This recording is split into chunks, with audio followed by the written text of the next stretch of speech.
एक शुरुआत आज कर दीजिए। हम आपसे अपील करेंगे कि मेरी बात अगर पसंद आए तो शुरुआत कर दीजिए। आप मुस्लिम, आप हिंदुस्तान के अंदर आप 25 से 26% आपकी आबादी है। मंसूरी जमात हिंदुस्तान के अंदर मुस्लिम आबादी का दूसरा सबसे बड़ा हिस्सा है। मुसलमानों में सबसे बड़ी आबादी अंसारी की है, दूसरे नंबर का मंसूरी है। मत जाइए अभी तीसरे के पास, सिर्फ हम आप अभी एक हो जाएं। कितने परसेंट है आप मुस्लिम आबादी का कितने परसेंट है? कोई जिम्मेदार साथी बताएं कितने परसेंट है? मेरे हिसाब से आप 2.5 से 3% होंगे मुस्लिम। आप टोटल आबादी का 3% हैं आप अगर 3% हैं और हम 5% हैं, 5 और 3 8 होता है। 5 3 8 होता है। सिर्फ मंसूरी और इदरीसी को मिला दीजिए तो 8% हो गया।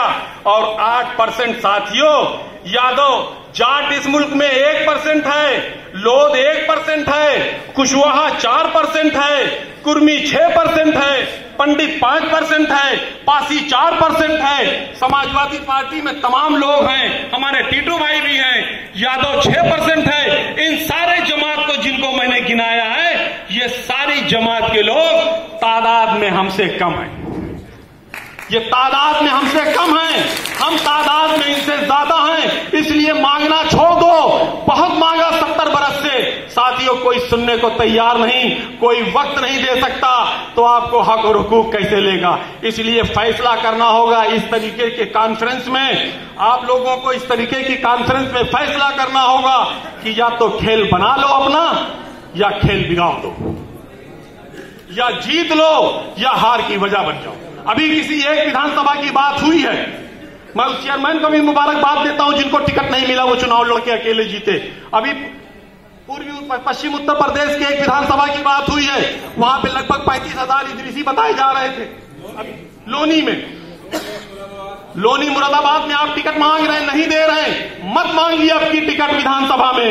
लोकसभा में तो आप जिसको समझिए सपोर्ट कर दीजिए।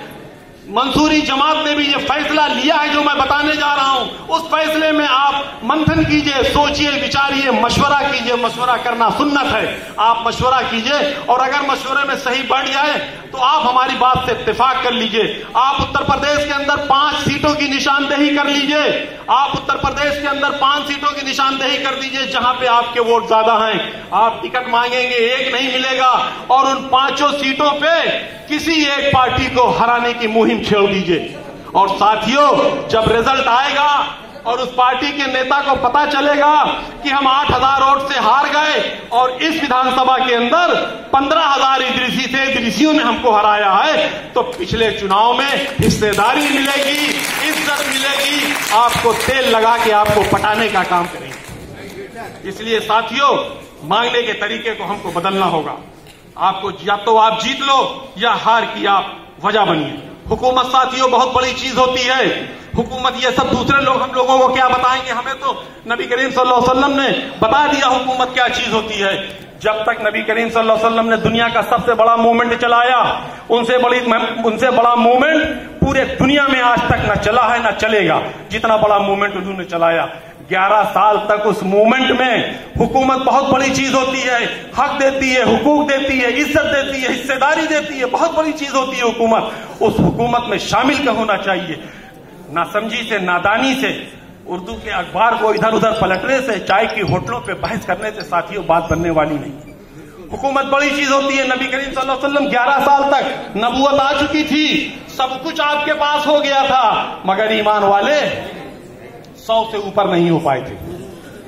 मक्की जिंदगी में 100 से ऊपर नहीं हो पाए थे। और जब मदनी जिंदगी शुरू हुई, वो सारी चीजें थी जो मक्की जिंदगी में थी, सिर्फ एक चीज का इजाफा हुआ था, और वो चीज का इजाफा हुआ था, वो आपके पास हुकूमत आ गई थी, आप खलीफा हो गए थे। और जब हुकूमत आ गई तब लाखों लाखों लोग ईमान वाले हो गए। इसलिए हुकूमत हक और हुकूक और इंसाफ और इज्जतदारी, ये सारी चीजें देती है।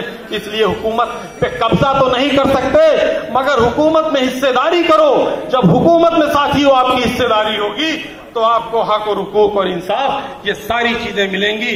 हम आप लोगों को बहुत बहुत मुबारकबाद देना चाहेंगे और हमारी कोशिश होगी कि जो मोरमंडन की एक कॉपी हो, मैं तो ऐसा ही बिल्कुल सरकारी सड़कों पे जो सांड घूमते हैं, बहुजन समाज पार्टी के कार्यालय मायावती जी के कोठी में मैं इसी तरह से जाना जाता हूं। मैं अगर गया और बैकवर्ड मुस्लिम और मंसूरी की बात हुई तो साथियों जिम्मेदारी से कहना चाहता हूं, नाम लेके बताना चाहता हूं, जहां मायावती ने बैकवर्ड मुसलमानों की बात किया, मंसूरियों की बात किया और आधे घंटे बाद नसीमुद्दीन सिद्दीकी जाते थे तो बाहर निकल के आके सिक्योरिटी वालों से पूछते थे जावेद इकबाल आया है क्या, अभी आया था क्या जावेद इकबाल। इसलिए मैं ऐसा करता था, मैं मंसूरियों के बारे में बताता था, बैकवर्ड मुसलमानों की बातचीत करता था।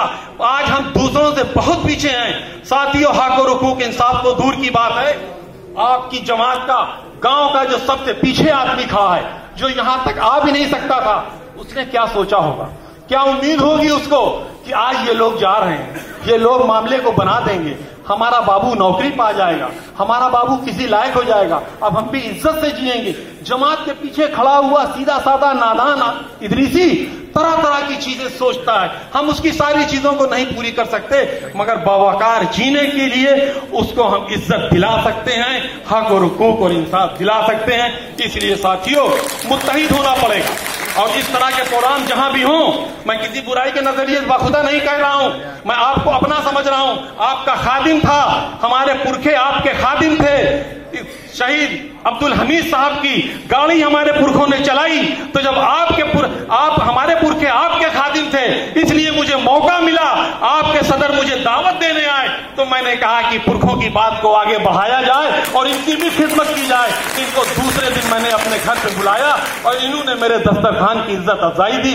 मैं इनका भी शुक्रिया अदा करता हूं।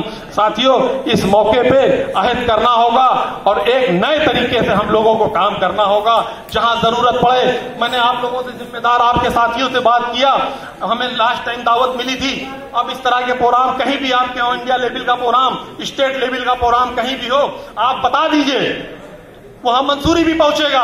आप जब मंच खचाखच भरा रहेगा, महल भरा रहेगा, तो साथियों इदरीसी साहब की इज्जत बढ़ेगी, तमाम साथियों की इज्जत बढ़ेगी। और जावेद इकबाल अगर कहीं मंसूरियों का प्रोग्राम करते हैं तो आप भी जाके बढ़ जाइए, तो मंसूरियों की इज्जत बढ़ेगी। ये तालमेल बनाना होगा। जब चमार, पासी, धोबी, हेला ये सब एक हो गए, ये सब एक हो गए और एक होके 22% बन गए और 22% बन के 11,000 वोल्ट का करंट बन गए साथियों, तो हम आप सब एक होकर क्यों नहीं 11,000 वोल्ट का करंट बन सकते, क्यों नहीं मुत्तहिद होकर काम कर सकते। हम आप लोगों का शुक्रिया अदा करते हैं और इन्हीं लफ्जों के साथ हम अपनी बात को खत्म करते हैं। खुदा हाफिज।